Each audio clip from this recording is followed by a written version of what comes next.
মারিফত কি? আরবি আরাফা শব্দ হতে মারিফত। আরাফা অর্থ হলো জানা, জ্ঞান লাভ করা। মারিফত অর্থ লব্ধ জ্ঞান। মারিফত দিয়ে জগৎ জীবনের যে কোনো বিষয়ের সম্যক জ্ঞান জানা যায়।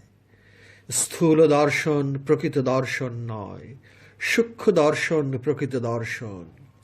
জ্ঞানীগণ সূক্ষ্মতা অবলম্বন করে জীবন ও জগৎকে দেখেন, ইহাই মারিফত। লোকেরা যাকে মারিফত বলে মনে করে, আসলে উহা মারিফত নয়, কারণ অজ্ঞাত বিষয় জানাটাই মারিফত।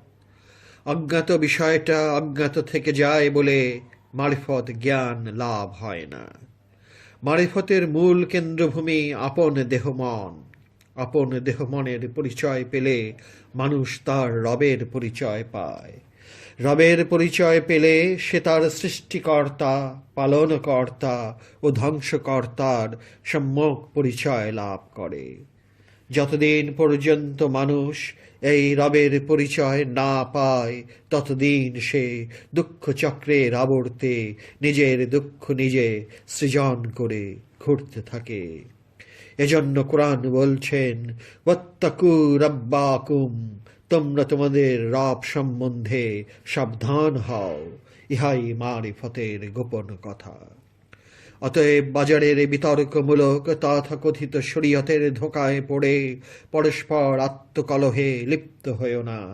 আপন দেহ হতে আপন রবের মারিফতের দ্বার উদ্ঘাটন করে আল কিতাবের শরীয়ত বুঝে লও, তবেই সকল বিতর্কের অবসান ঘটবে।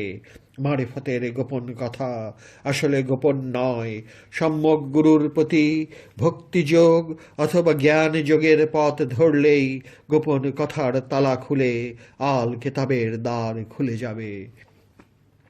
ভালো করে জেনে রাখুন, হাল আমলে বিশেষ করে কিছু মাদ্রাসায় পাশ করা আলেম এবং মুফতিরা কথায় কথায় সরল মুসলমান ভাইদেরকে কাফের ফতোয়া দিয়ে বসেন, অথচ তারা জানেন না যে ফতোয়াই দারুল উলুম এ কি উপদেশ দিয়ে সাবধান করে দেওয়া হয়েছে। এর কাফের ফতোয়া দেবার প্রশ্ন উঠলে দেখতে হবে যে যদি 99% কাফের বলার অবকাশ থাকে, কিন্তু মাত্র 1% কাফের না বলার সম্ভাবনা থাকে, তবে অবশ্যই মুফতি এবং কাজী কাফের ফতোয়া দিতে পারবেন না। আদ-দুররুল মুখতার নামক ফতোয়ার কিতাবের মুরতাদ অধ্যায়ের ফতোয়াতে স্পষ্ট বলা হয়েছে যে কাফের ফতোয়া দেবার যদি অনেক কারণও থাকে, তবু যদি একটি মাত্র কারণ কাফের না হবার জন্য বাহিরে করা যায়, তাহলে কোনো মতেই মুফতি এবং কাজী কাফের ফতোয়া দিতে পারবেন না। এটা অত্যন্ত বেদনাদায়ক একটি বিষয় যে ইসলামের ইতিহাসে বিখ্যাত কিছু আলেমেরা একে অপরের উপর যা তা মন্তব্য করে গেছেন। যেমন আমাদের সুন্নি জামাতের হজরত ইমাম আবু হানিফাকে তারিখ-ই খতিব নামক কিতাবের লেখক খতিব বাগদাদি দাজ্জাল বলেছেন। হজরত সুফিয়ান সাউরি জঘন্য এবং অপাঠ্য সমালোচনা করে গেছেন ইমাম আবু হানিফাকে।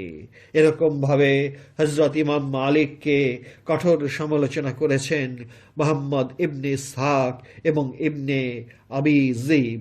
হজরত ইমাম শাফিঈকে ইবনে মুঈন ইত্যাদি বহু নমুনা তুলে ধরা যায়। সবচেয়ে মজার ব্যাপার হলো হানাফিরা শাফিঈদেরকে, আবার শাফিঈরা হানাফিদেরকে যেমন কঠোর সমালোচনা করেছেন, তেমনি মালিকিরা হাম্বলীদেরকে এবং হাম্বলীরা উপরে বর্ণিত 3 মহান ইমামদেরকে কঠোর সমালোচনা করেছেন এবং একে অপরকে গুমরাহ বলেছেন। মহানবীর প্রিয় সাহাবা এবং আপন চাচাতো ভাই হজরত ইবনে আব্বাস সুন্দর একটি উপদেশ দিয়ে গেছেন এই বলে যে যেখানে জ্ঞান পাবে তা অর্জন করে নিও, আর ফিকাহ শাস্ত্রের পণ্ডিতদের ঝগড়া এবং সমালোচনা গ্রহণ করতে যেও না, কারণ এরা খোঁয়াড়ে বাস করা মানুষরূপী ভেড়ার দল। এরা একে অন্যের উপর চড়াও হয়।